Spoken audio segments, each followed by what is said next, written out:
And that's what I love about just being a human and also being a creative is it's a constant exploration into trying to understand yourself and your role and your place in the universe and the cosmos. And it's really beautiful. What does it mean to be human? Is it found in our breath, the beat of our hearts, or in the fleeting moments of joy and sorrow? We are fragile beings in a vast universe. What does it mean to be conscious, to wonder? We are explorers of our little world and of ourselves. In this series, we look into this internal exploration, questions with no right answers, only ideas of what it is like to be human, to express what can hardly be explained. We aim to send these explorations beyond our planet, into the furthest reaches of the galaxy. What will the finders of these messages make of our voices, of our questions? Will they see us as we see ourselves? Perhaps, too, they are searching, as we are, as humans.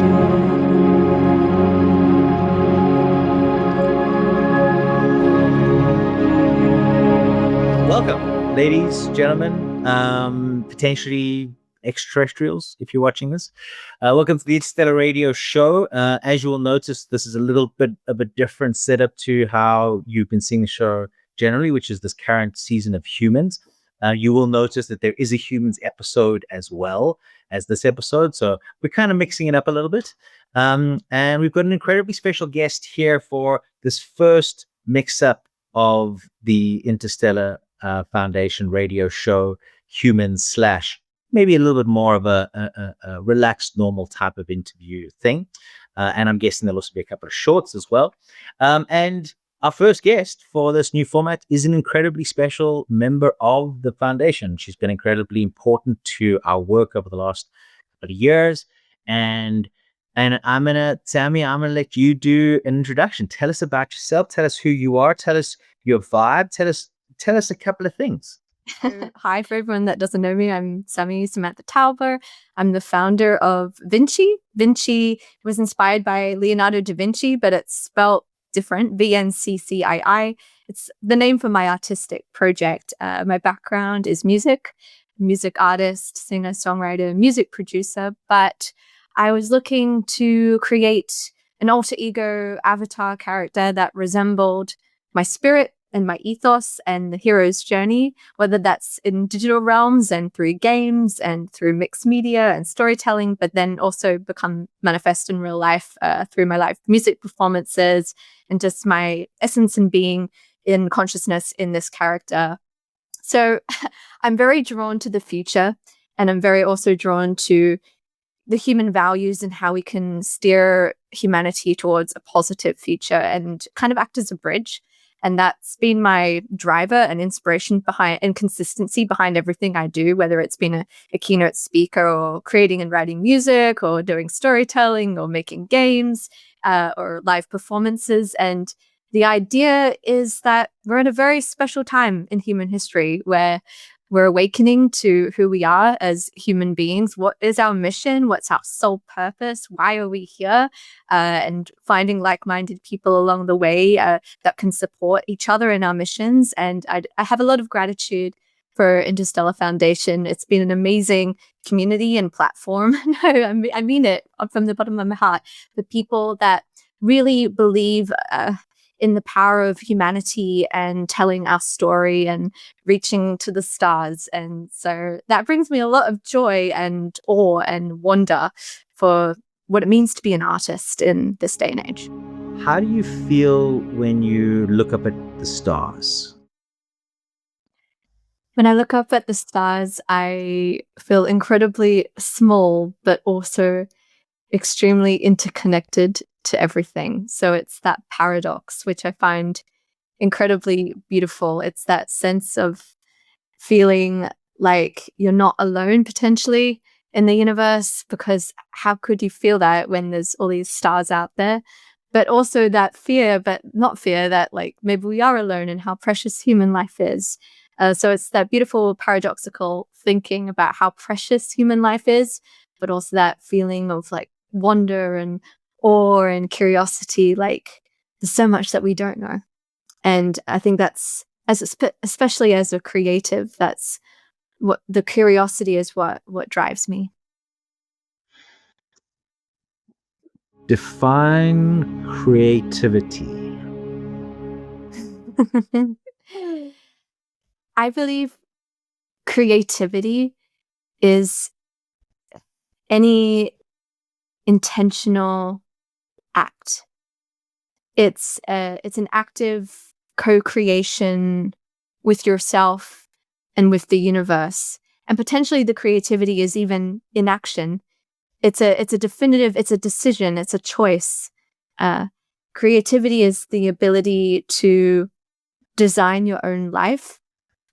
You are what you think, you are what you focus on, you become that, you create your own reality. So I believe creativity is a tool as well for being a causal agent for the future, the ability to drive forth the future that you want to live in as a human being, as like an essence, and understanding what it means to be here on the planet in the sense of we are the creators and we are communing with the creator with a capital C. What is a human? Oh. What is a human? I believe humanity is the embodiment of love at its core. That is the best of humanity, but also the intention and the reason for what it means to be a human. We are bound together by love. We are a very powerful intelligence that we have within our DNA ability to understand and to heal and to, like alchemy, transmute any sort of like force and turn it into a positive one, whether that's on an individual level or on a community level or on like a global level. And a lot of humans don't realize this, I believe, but then there are humans that do. And I think our role as humans is to realize this. Our role is to understand that we are bound together by love and that we are one form of intelligence, but that appreciation and understanding that plants are sentient, animals are sentient, another form of intelligence. So it's also realizing and not having that ego that the world revolves around humans, and being able to integrate with nature and realize that nature is its own form of intelligence, and how to interface with nature, because there's so many powerful properties within our biology that we don't fully yet understand, and in our consciousness. But there are a lot of patterns that show similarities with other forms of intelligence, like nature. And if we use nature as our guide, I think that'll help us understand what it means to be human. What is consciousness?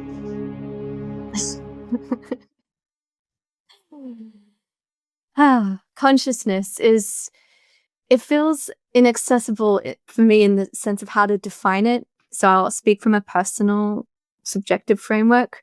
But for me, it's that feeling of being alive. It's that feeling of being present and being aware and feeling connected with self and with others and the universe. And I think consciousness could be argued that it's like a property that like microtubules in the brain or something like that. But I see it more from a spiritual lens, in the sense that consciousness is all around us, and it's not just in humans. Like as I said earlier, it's in animals, it's in nature. I also see consciousness in water. I believe like we can talk about sentience, but like water is sentience. It carries its own memories. And if you think about it, there's water in the human body.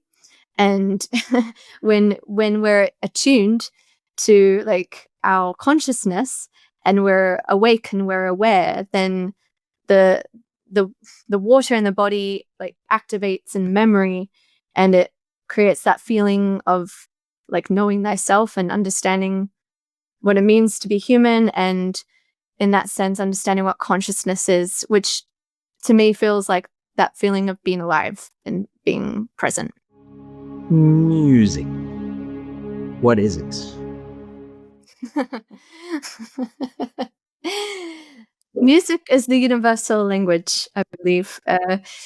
It's an energy, it's a vibration of communication. It could be through rhythms, it can be through melodies. I believe everything's frequencies. And so music, from a frequential point of view, also connects with consciousness, because if we're attuned to the right frequency, then we're aware of ourselves as humans and consciousness. And so music it's a medium for knowing, which is like super meta, but I believe because music is frequency, and as humans, our bodies, we have water and its frequency. It all interconnects. Like if you look at cymatics and the way the water reacts, like from a geometrical framework to different frequential vibrations, you'll see different patterns. And if you think about that, like on a cellular level, you can feel it in your body. Like for instance, I love listening to solfeggio frequencies, and I don't know what it is about it, but it creates different healing modalities. And I think that's really powerful. On a personal level, it means a lot for Vinci, my project. And I intentionally designed Vinci rather than as a superhero having like a weapon. I designed her to have a life-size tuning fork as her instrument, as her modality, and for alchemy and for transcendence and all the cool things that you can write into a story. But on a very basic level, it's about attunement. And music to me is about attunement. Yeah. Death. Death is a scary word that people associate with end of it all. But if you believe that things don't end, then the word death doesn't feel scary. It just more feels like that's an experience that you have to go through as a consciousness entity to keep the momentum, like the river of life flowing. And so death is perceived very differently in different cultures, and people have different emotions associated with it. And I think it's important to have those emotions. I think grief and loss are important because it makes you appreciate the beauty of the now and the present and of human life. Because if we just had immortality, humans aren't ready for it. Like, we're just not there as a species. Like, and maybe we're not meant to even think like that. It's not, immortality changes that progression, that evolution that we need to go through as a species, and to evolve as a human species. Unfortunately, but fortunately, the cycle of death and rebirth is, I feel like it's part of the whole universal design. And you appreciate the transience of human life, but also creates a sense of urgency in terms of time for really being present in the moment and appreciating everything in life and all the beautiful small things and the people around you and the love around you. And so it helps with awareness and consciousness. And that's from a higher dimensional framework, understanding death. But on a human level, death is hard, and unfortunately it's part of the process of loss and grieving. Time. Talking about time. Time is an interesting concept, one that I think is an eternal question that we're trying to understand. I think of the movie immediately, Interstellar, and the concept of time, if you remember that film, and he's trying to communicate with his daughter through the bookcase, if you remember that scene, really, really powerful, and time and gravity. So I think there's something there in pop culture there about understanding the concept of time. From my subjective framework of understanding time and through all my meditation practice and even creativity in that sense of flow state, what I've noticed about time is time completely slows down. When you're in the state of flow, you totally forget about the urgency and immediacy of things. And often you come out of a flow state and realize how much time has passed. As people would say, time flies when you're having fun, that famous saying. And I think there's something there. The way I see it is when you're in a higher state of consciousness, whether you're like a monk meditating or you're a creative in that flow state, time seems to slow down. And I think it's to do with frequency and energy and vibration. There's something there about time. And I feel like our role as humans is to be present in this linear framework of reality, because that helps us be present and have the human experience, which can be hard sometimes when you're like in that flow state or you're capable of meditating, then you realize you have to come back to the human experience. But time is important. It's much needed as a construct because it draws us to the present. And I personally believe there's only the now.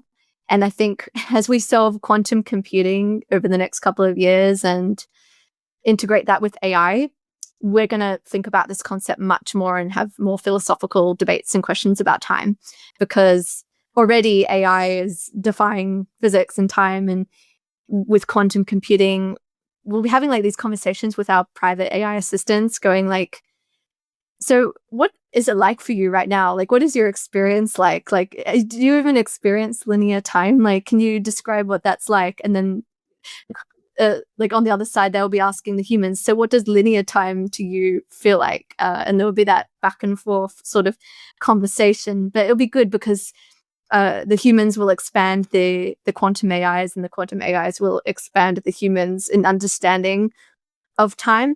But the positive outcome of all of this is that humans can realize potentially that time is just this potential illusion.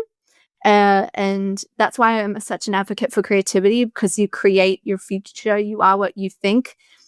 You create your reality. You co-create with the universe. The universe is your co-creative partner. And the sooner we come to realize this, like on a meta level as a human species, I feel like the quicker the acceleration will be for us as humans to solve all our problems and not compete with each other and not have that scarcity mindset and evolve more to that love-based abundance mindset. And time is a large part of that evolution.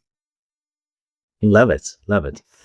Yeah, there's a nice thought about the now and how you can only experience one thing. You can only experience one of these three things. You can only experience the now, or you can experience the past, or you can experience the future. And you can think about what's going to happen in the future and you can live that experience, but you're only conscious in one of those states. And you can't be in two states. You can't be thinking about the now and the past and the future. And, you know, we spend so much time in the other two and not enough time in the now. And I think that's one of the beauties about meditation, is this kind of grounding into the now in a quiet way. And I think it's a really powerful thing. You got wise words, lady. You're wise. You're like a Old soul in a young woman's body. What about emergence? Emergence.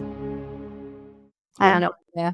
Emergent property. I'll reference that because that's maybe more complex than a one word thing. So like something around consciousness where basically emergent properties happen, where like essentially some people sort of like this from a neuroscience perspective is like that the brain has this frequency, 140 whatever things, and out of that pops like emergence. Another way emergence would be is like you have this like bubbling earth of chemicals, and out of that bubbling earth emerges life.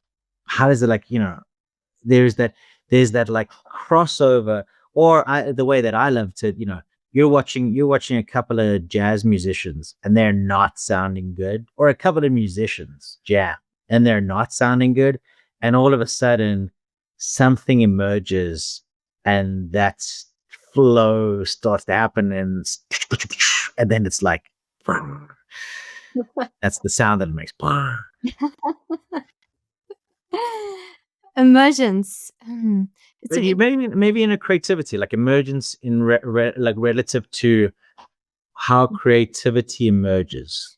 I would define, this is my definition of emergence. It's like the classic, the touching of the hand with the cosmos, of that moment of connection.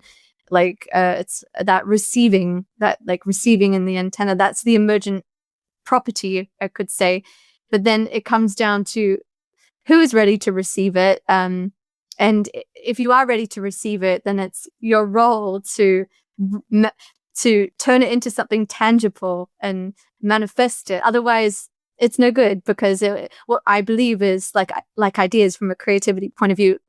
If the emergent property, like the idea, comes to you, it might potentially be for a higher purpose, right? Or not a purpose at all, but it's still a purpose. But if you don't receive it at the time you meant to receive it and turn it into something, then I believe the universe or the ether will be like, I'll just give that idea to the next person that's waiting to receive it, because the universe is intelligent in its design, and it probably knows that it needs kind of like the tipping point, the percentage tipping point in consciousness and awareness with certain ideas to come manifest in the world. And if the people don't receive it, like the humans don't receive it at that time, then it will just go to another form of intelligence to help the greater, I don't know, entropy. I'm throwing words around, but this idea of constant evolution and movement, like the river analogy we talked about earlier. Nothing's fixed. We're not lakes. Humans aren't like fixed states of water, because then the water becomes murky, right? I mean, I'm stretching the metaphor here, but I really love water, clearly. I think water is very powerful, and there's a reason for that. But the idea is like a river, it keeps flowing, and that's consciousness, and that's emergent properties. And if we don't receive that idea and act upon it, then the universe will just decide it goes to someone else for the highest good. And I believe that. There's a great book I recommend by Elizabeth Gilbert called Big Magic. And she talks about this exact concept, and I resonate with it. The concept of the word genius, she said, comes from like the Latin word, which apparently meant like the spirit that would visit the household, the creative spirit. And are you listening? Are you aware of the creative spirit that's come to visit you? It's a great way of looking at it, because it totally dissolves the ego. And in a society today full of ego, the word genius has been totally corrupted, I feel. And it's become a burden for humanity, because it's like, I'm this genius. But what does the original intention mean? I think it's really beautiful. And perhaps that answers your question about emergence in the framework of creativity, because it's that spark, it's that moment of divine contact and connection for a highest good and purpose. What is the meaning of life? I feel like singing a song about that. The meaning of life is to live. Would you believe? I think as humans, it's true. The meaning of life is to live. As humans, especially like as philosophers, we get so caught up on these deep meetings, and we can debate about it on the Acropolis. But like, are they actually living life as they're philosophically debating on the Acropolis the true meaning of why we are here? I think that would be the joke that we would send to the cosmos, to answer your earlier question about what would be the cosmic joke. Because once you kind of self-realize and you understand your purpose and mission for why you're here on the planet, and everything kind of, the illusion kind of fades away, and you kind of realize that we're all oneness and interconnected, but we're here to self-realize, and all on a different path and mission. The true meaning of life is to then actually live. And I think, what does it mean to live, to take it to the next step, is to understand what love is, because that is really what binds us together. Like, it's that intelligent design of the cosmos. And love is not how we see it in Hollywood in the traditional way. Like, when we think of love, we just think one form, but truly love comes in all different shapes and sizes and forms and mediums. And if you take the trouble and slow down, you'll realize that love is all around us. And that is the beauty and the meaning of life, I believe. And to be an embodiment of love, I believe, is the meaning of life. I love it. What's your aspiration for humanity? You're asking the big questions, Nick. Think about. My aspiration. Oh my goodness. I have so many aspirations for humanity. I have so much love for humanity. I just feel like I can embrace the whole world as a big cosmic hug without sounding cheesy, because I really believe in our potential.